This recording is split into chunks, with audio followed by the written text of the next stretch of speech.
Good morning! Nandito tayo sa San Dionisio mga kabahedor. Dito yung sa likod ko. Ay, mga bundok. So dito sa harap, kita rin natin ang magandas paningin. Yung ano nila, mga mais. Ang ganda ng tubo. Kita niyo naman yung kabahedor. Ang ganda sa paningin dito. May ano pa, may bundok pa sa dulo. So hindi talaga sakit sa mata. Pag dito tayo sa probinsya. Oh, may mga saging pa. Ay! Pag mahinog to, talaga naman kahit sino pumitas dyan. So, doon tayo pupunta sa Balasan, Estancia Caris. Mayroon pang mga mais dyan, no? Ganda tingnan na bundok, oh.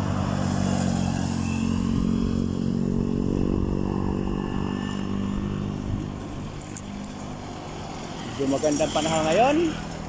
Dito naman tayo dahil sa long distance para mawala yung antok natin. Video muna tayo.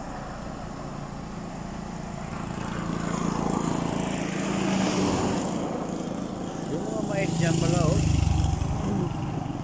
Mais hanggang doon sa ano pala, oh, bundok, umaakyat ng kamaisan, oh. Hindi na mapokus, ah. Grabe, daming kapahoyan dyan. Dito lang yan sa San Dionisio.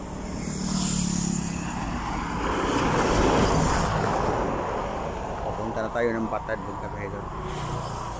Dito ako namangha sa ano nila, pagtanim nila ng mais, no? Sa amin magtanim ng mais eh, napaka layo, pero dito siksik masyado ba. Yung lalaki ng mga bunga. Anong klaseng mais kaya to?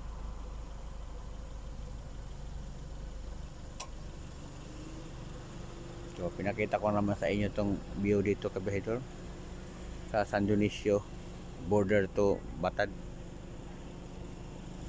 Oh, kita nyo naman itong nag-helmet, oh. Oh, nagmumotor, walang helmet eh. Iwala ka. Oh. Yan talaga, walang helmetan dito. Probinsya eh. Kabahedor, 3 minutes na. Wala siguro antok ko nito. Patuloy tayo sa biyahe. Balasan, province of Iloilo. Napakapagod talaga pag lumistan.